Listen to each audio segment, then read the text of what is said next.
सगाजनों सेवा सेवा सेवा जोहार। सगा सगुम आदिम सामाजिक संस्था भोपाल मध्य प्रदेश इंडिया संयोजन समिति जिला शाखा मंडला से मैं धन सिंह पावले आप सभी का सेवा मान करता हूं, स्वागत करता हूं। सगाजनों, कोई अपने में संस्कृति में तीज त्योहारों का बड़ा महत्व है। एक जो हमारे जो एक व्यवस्था में मोती की तरह हैं, जिनका हम विभिन्न समय समय में हम उनका सम्मान करते हैं। और हमारा जो फसल है बिदरी से लेकर के संजोरी तक, उसके विभिन्न पड़ाव, फसल के विभिन्न पड़ाव में हम तीज त्योहारों को मनाते हैं।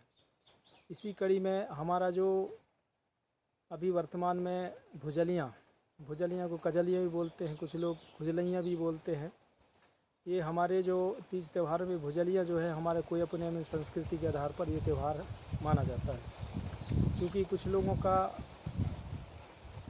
मानना है और व्हाट्सएप फेसबुकों में देखा जाता है कि जो रक्षाबंधन है वह है हमारे कोई तुणों का नहीं है, ऐसा बताया गया है। और वास्तव में ये सही बात है कि ये जो रक्षाबंधन है, ये इसमें ये कहा गया है कि एक बहन भाई की रक्षा के लिए उसे कलाई में रक्षाबंधन बांधती है। अन्य धर्म के हिसाब से हो सकता है, लेकिन कोई अपने में संस्कृति के आधार पर ये हमारे तीज त्योहारों में शामिल नहीं है और ना ही हमारा तीज त्यौहार है। हमारा तीज त्यौहार केवल प्रकृति के सम्मान करना, प्रकृति के द्वारा दी हुई हमको दी हुई उपहार का सम्मान करना, प्रकृति का धन्यवाद करना ही हमारा तीज त्यौहार है। इसी कड़ी में हमारा जो भुजलिया है, ये भुजलिया हमारा त्यौहार है। और इसमें आपने देखा होगा कि भुजलियाँ एक तो कुंवारी बच्चियाँ बोती हैं, रायताड़ बोती हैं, और दूसरा जो है जो इस वर्ष मणिमिंग होकर के आई हुई बहू है, कोरियार है, वो बोती है। बाकी शेष लोग नहीं बोते हैं। अब ये एक सोचने का विषय है या तर्क करने का विषय है कि केवल यही लोग क्यों बोते हैं, बच्चे क्यों नहीं बो सकते या बुजुर्ग क्यों नहीं बो सकते। बो देंगे तो कुछ होगा नहीं, लेकिन हमारी संस्कृति के आधार पर इनको ही बोना इसलिए ज़रूरी है क्योंकि एक कुंवारी बच्चियां हैं, वो बड़े होंगी, उनका मणिमिंग होगा और मणिमिंग होने के बाद वो संतान उत्पन्न करेंगी। ये जो तीज त्यौहार है, ये भुजलियाँ है, ये महिलाओं का दर्शन है। दूसरा जो है जिसका मणिमिंग होकर के आई हुई हैं, वो महिला आगे चल के संतान उत्पन्न करेगी।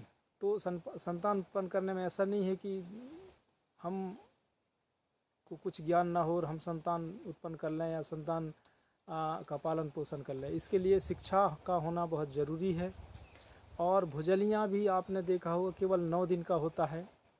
9 दिन ही क्यों, 10 दिन का भी हो 10 दिन तो कुछ लोग 10 दिन का है, 10वें दिन उसको सारना होता है। लेकिन 20 दिन भी रख सकते हैं, 15 दिन भी रख सकते हैं, 8 दिन भी रख सकते हैं, लेकिन 9 दिन ही क्यों? वो इसलिए क्योंकि ये महिलाओं के संतान उत्पत्ति का एक दर्शन है ये, और इसलिए इसको 9 दिन ही रखा जाता है। 10वें दिन इसका सारना होता है। भले कुछ लोग जल्दी 9वें दिन ही सारना कर दें। सगाजनों, जो भुजलियाँ हैं, पहला दिन बोया जाता है तो एक महिला का गर्भवती का पहला महीना के दौरान किन किन चीज़ों पर या किन किन बातों की सावधानी रखना है, किन किन पोषक तत्वों की पूर्ति करना है, किन किन चीज़ों का सेवन करना है, किन किन चीज़ों का सेवन नहीं करना है, ये दर्शन पहला दिन पहले महीने का दर्शन को बताता है। जब खुजलियाँ बो जाती हैं तो बुज़ुर्ग महिलाएं रात में बैठती हैं, गीत गम्मत होता है, फिर ये शिक्षा देती हैं। दूसरे महीने में किन किन चीज़ों की सावधानी रखनी चाहिए, किन किन चीज़ों का सेवन करना चाहिए, किन किन चीज़ों का हमको उपभोग करना चाहिए, किन किन चीज़ों का उपभोग नहीं करना चाहिए, ये उसमें बताया गया है। इस तरह से चौथे महीना चौथे दिन, 5वें महीना 5वें दिन, छठे महीना 6वें दिन, 7वें महीना 7वें दिन, 8वें महीना 8वें दिन, 9वें महीना 9वें दिन। इस तरह से जो है 9 दिन तक के 9 महीने का सार उसमें छुपा हुआ है, जिसको बुजुर्ग महिलाओं द्वारा उन बच्चियों को जिनको भविष्य में संतान उत्पन्न करना है मणिमिंग हो करके, और उन महिला जिनको आगे चल के संतान उत्पन्न करना है, ये जो है उसमें बताया जाता है। ये हमारा तीज त्यौहार है। इसमें आप देखिएगा, एक तो हम फसल का भी सम्मान करते हैं, जैसे कि खेरो पैन गोंगो, कुमार भीमाल पैन गोंगो, 7 भाई 5 बहन जो हमारे ग्राम की व्यवस्था को संभाले हुए हैं, उनका हम सम्मान करते हैं। चुरुर पेमू घर का जो गोंगू उसको करते हैं। और इसके बाद में हमारा जो है फसल का सम्मान होता है और साथ साथ हमारा शिक्षा जुड़ा हुआ होता है, जो कि हमारे कोईतुरन व्यवस्था के अनुसार इसमें हमारा जो गोटुल शिक्षा चलता है उसके अंतर्गत भी ये भुजलियाँ आता है। बच्चों के लिए गेड़िया है, गेड़ी का क्या महत्व है इसके अगले अंक में हम जानेंगे। क्योंकि हम आज भुजलिया की बात कर रहे हैं इसलिए भुजलिया की चर्चा कर रहे हैं। सगाजनों, हमारी जो सिस्टम है, हमारी जो प्रकृति की व्यवस्थाएं जो हम प्रकृति उपहार दिया हुआ है, इसमें बहुत सारी पूरी सभी चीज़ों का समाधान है।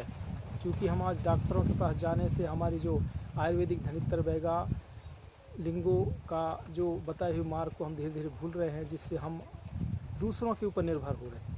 हो सकता है कल के वो सब लोग डॉक्टर हो जाएं, हमारी व्यवस्था तो धीरे धीरे छीना जा रहा है, हमारी आरक्षण नीति ख़त्म हो रही है, हमारी कॉलेज स्कूलों में दाखिला में आरक्षण नीति ख़त्म हो रही है। तो आगे चल कर के जो है वही लोग पढ़ेंगे, वही डॉक्टर बनेंगे, फिर वो चाहेंगे तो आपको इलाज करेंगे, वो चाहेंगे तो आपको जिलाएंगे, वो चाहेंगे तो आपको मराएंगे। इसलिए उन पर आश्रित ना रह करके हमको धनित्र लिंगो, दवगुण लिंगो और भी हमारे जो पादीपारी कुपाल लिंगो बाबा और भी बताई हुई व्यवस्थाओं को हमको आत्मसात करना है।